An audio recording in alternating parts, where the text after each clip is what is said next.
안녕하세요. 김태현 목사입니다. 뚜벅뚜벅 메시지. 오늘은 시편 묵상 108번째. 하나님의 역사를 삶 속에서 체험하려면, 하나님의 역사를 삶 속에서 체험하려면 시편 108편 1절에서 13절의 말씀 가지고 함께 뚜벅뚜벅 걸어가겠습니다. 시편 108편은 마음을 정했다. 마음을 정했다라는 다윗의 고백으로 시작이 됩니다. 1절. 하나님, 나는 내 마음을 정했습니다. 진실로 나는 내 마음을 확실히 정했습니다. 이렇게 시작이 돼요.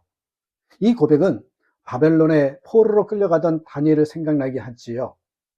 다니엘이 총명한 소년이었기에 바벨론 관리들이 왕궁에서 특별 교육을 받게 했습니다.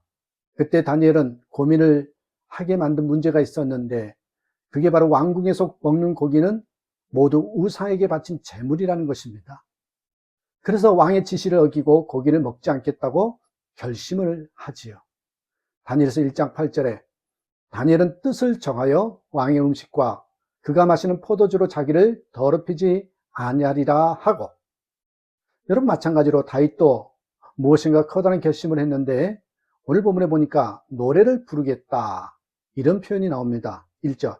내가 가락에 맞추어서 노래를 부르렵니다. 노래를 부른다는 것은 무슨 큰 결심인가? 그렇게 의아해하는 분이 있을 것입니다. 그러나 다윗의 처지를 알고 나면 대단한 결심임을 알게 됩니다. 9절에 보면 다윗이 왕으로 즉위하자 모압과 에돔과 블레셋이 연합하여 다윗을 치러 온 듯 싶습니다. 그러나 다윗에겐 그들과 싸울 힘이 없었고 다윗은 하나님으로부터 버림받은 것 같은 그런 심정이었단 말이지요. 11절. 하나님, 우리를 정말로 내버리신 것입니까? 하나님, 주님께서 우리 군대와 함께 나아가지 않으시렵니까? 12절.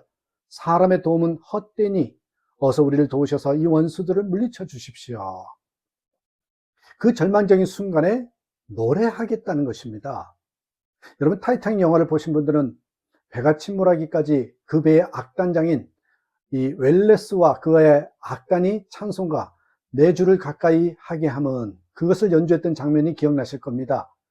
생존자들에 의해서 전해진 사실인데요. 침몰 직전에 승객들의 마음이 얼마나 두려웠겠습니까? 웰레스는 그렇지 않았겠습니까? 그때 웰레스와 악단 단원들은 구명정을 타려고 달려가지 않고 찬송가를 연주하기로 결단하였습니다. 그리고 그 극한 두려운 상황에서 승객들이 주님을 바라보게 해 주었습니다. 여러분, 다윗이 이처럼 노래하겠다고 결심한 이유는 자신의 영혼을 깨우기 위해서였습니다. 1절. 내 영혼아 깨어나라. 2절. 검은 고야 수금아 깨어나라. 내가 새벽을 깨우련다. 다윗이 걱정한 것은 상황의 어려움만이 아니었습니다. 자신의 영혼이 죽어간다는 느낀 것입니다.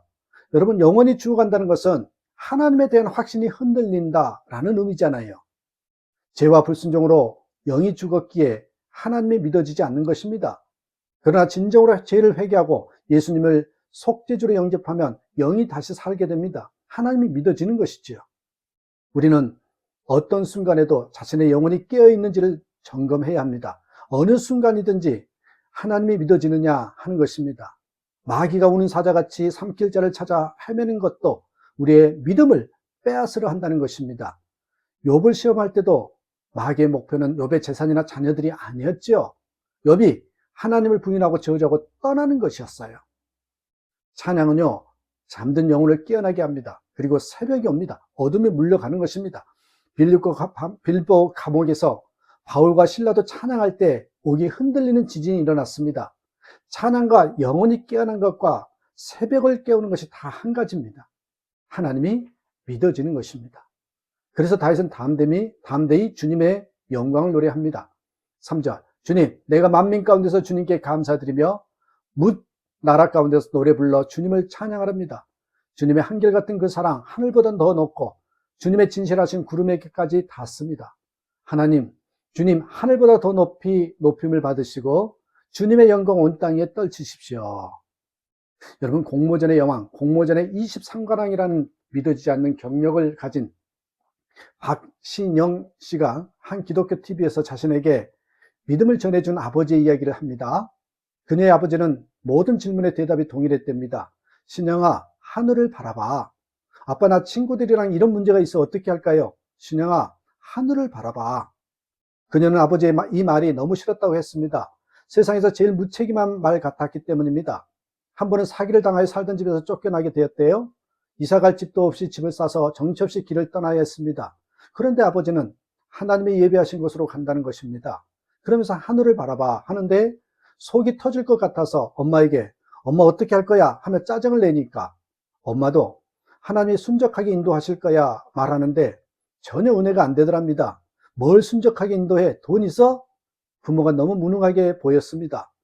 그런데 그날 어떤 부동산에 들렸는데 좋은 주인의 이 말도 되지 않는 월세의 시세에 안 맞는 그런 집을 구할 수 있었답니다. 그날 밤에 그냥 인정할 수밖에 없었답니다. 하나님께서 순적하게 인도하셨구나.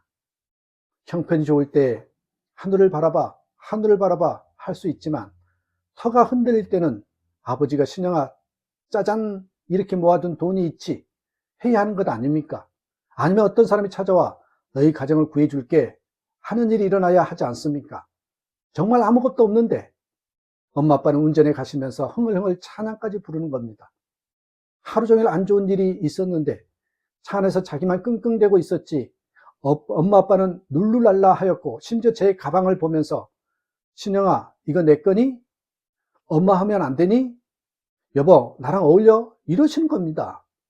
그날 부모님으로부터 상황에 상관없는 기쁨을 물려받았다고 했습니다. 하나님이 인도하실 거라는 확신, 혹시 인도하지 않더라도 지금 이대로도 너무 감사하다는 믿음이었습니다. 박신영 씨가 장성하여 일하는 동안 힘든 일을 많이 만났지만 낙심하지 않고 어떤 상황 속에서도 감사할 수 있는 것은 부모님이 보여주신 믿음 때문이었다고 했습니다. 다윗도 마음이 흔들릴 때가 있었습니다. 그래서 기도를 할 때 힘들어요, 도와주세요, 살려주세요 라고 기도했습니다. 6절 주님의 오른손을 내미셔서 주님께서 사랑하시는 사람을 구원하여 주십시오. 나에게 응답하여 주십시오. 그때 성소에서 주신 하나님의 약속이 기억났습니다. 7절 하나님께서 그 성소에서 이렇게 말씀하셨습니다. 내가 크게 기뻐하련다. 내가 세겜을 나누고 숫고 골짜기를 측량하련다. 길앗도 나의 것이요 므낫셋도 나의 것이다. 에브라임은 나의 머리에 쓰는 투구요 유다는 나의 통치 지팡이다. 그러나 모압은 나의 세숫대야로 삼고 에돔에는 나의 신을 벗어던져 그것이 내 소유임을 밝히란다. 블레셋을 격파하고 승전가를 부르련다. 에돔도 모압도 블레셋도 다 하나님의 것이라는 하나님의 말씀을 기억하자 다윗의 가슴이 뛰기 시작했습니다. 울고불고 기도할 때가 아니었던 것입니다. 내가 응답을 기다렸지만 하나님께서 벌써 응답하셨구나. 그러자 뜨거운 결단이 일어났습니다. 노래하겠다, 찬양하겠다는 것입니다. 13절 하나님이 우리와 함께 하시면 우리는 승리를 얻을 것이다. 그분이 우리의 원수들을 짓밟을 것이다. 다윗의 영혼이 깨어난 것입니다. 승리의 확신이 생긴 것입니다. 여러분도 어떤 어려움이 오든지 찬성하며 살리라. 한번 결단해 보기 바랍니다. 결단은 나의 길을 분명하게 해줍니다. 결단했기에 찬양할 수 없을 것 같은 그런 상황 속에서도 찬양할 수 있는 것입니다. 그리고 영이 깨어나 확신이 생기는 것입니다. 하나님의 역사를 삶 속에서 체험하고 싶습니까? 그렇다면 어떤 형편에서도 주님을 찬양하리라 내 마음을 확실히 정했습니다. 그런 결단을 해보시기 바랍니다. 그게 비결입니다. 도저히 찬송할 상황이 아니라고 생각됩니까? 찬송 그 자체이신 주님을 바라보시기 바랍니다. 뒤로 미루지 말고 지금 이 시간 결단하는 시간을 가졌으면 좋겠습니다. 그런 저와 여러분 되시길 주님의 이름으로 축복합니다. 감사합니다.